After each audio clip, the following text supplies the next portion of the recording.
नमस्कार, आदाब, सत श्री अकाल। आज मैं आपका मेरा फार्मेसी एसआर चैनल में तहे दिल से स्वागत करता हूँ।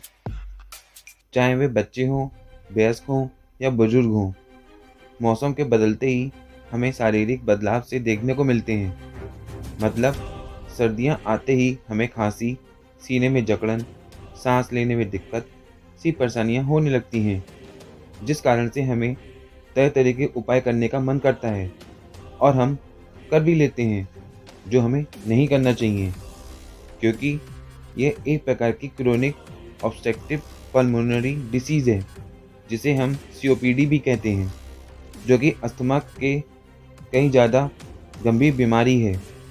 यह समय बढ़ने के साथ साथ बिगड़ती चली जाती है। ऐसी परिस्थिति में आपको तुरंत लिवोलिन रेस्प्यूल्स का इस्तेमाल करना चाहिए, जो कि तुरंत फेफड़ों में जाकर वायु नलिकाओं के मार्ग को फैला देती है, जिससे सांस लेने में आसानी होती है। आप परेशान ना होएं, मैं जानता हूँ कि आप क्या जानना चाहते हैं, यही ना कि इसका इस्तेमाल कैसे करा जाता है। तो मैं आपको बता दूं कि लिवोलिन रेस्प्यूल्स को इस्तेमाल में लेने से पहले आप इसके लेवल की जांच जरूर कर लें। फिर आप रेस्प्यूल्स के ऊपरी भाग को मरोड़ें और न्यूबलाइज़र में इसका सारा तरल निचोड़ लें और न्यूबलाइज़र की माउथ कैप के ऊपर मुंह पे लगाकर नाक के जरिए गहरी सांस लें, ताकि दवा का असर फेफड़ों के भीतर ज़्यादा से ज़्यादा हो जाए। अगर आपको नहीं पता है तो मैं आपको एक बात बता दूं कि हर व्यक्ति की खुराक उसकी आयु, लिंग, परिस्थिति पर निर्भर करती है। इसलिए आपको लिवोलिन रेस्प्यूल्स का इस्तेमाल अपने चिकित्सक की सलाह लेकर ही तक अवधि तक जरूर करना चाहिए। आपका सोचना सही है कि इसके इस्तेमाल करने से हमें कोई साइड इफ़ेक्ट तो नहीं होगा। तो मैं आपको बता दूं, अगर आप कोई भी अन्य दवा का ज़्यादा अधिक अवधि तक सेवन करते हैं तो हो सकता है कि उस दवा का आपको दुष्प्रभाव देखने को मिले।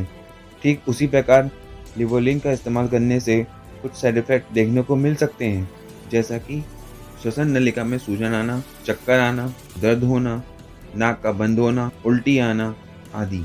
अगर आपको यह लक्षण कम होते हुए नहीं लग रहे हैं तो आप तुरंत अपने चिकित्सक से जाकर मिलें। मैं आपको एक बात तो बताना भूल ही गया, आप लिवोलिन रेस्प्यूल का इस्तेमाल किन अन्य दवाओं के साथ नहीं कर सकते हैं, नहीं तो हो सकता है कि आपको इसका दुष्प्रभाव देखने को मिले। वे दवाएं हैं एंटोमॉक्सिटाइन, बैक्लोमेटासोन, बीटा मेथासोन। हो सकता है कि यह बातें आपको कोई ना बताए, जैसा कि इन्हेलर में दवा को भरते समय आप इस बात का जरूर ध्यान रखें कि वह हमेशा सीधा रहे।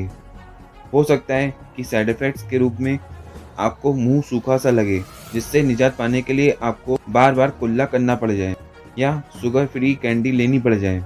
मुंह और गले में फंगल इन्फेक्शन की रोकथाम करने के लिए आपको हर इन्हेलेशन के बाद गर्म पानी से गरारे करने चाहिए। मान लीजिए कि अगर आपको सप्ताह में 3 बार से ज़्यादा लिवोलिन लेने की आवश्यकता हो रही है तो हो सकता है कि आपको सांस लेने में कठिनाई सी आ रही हो।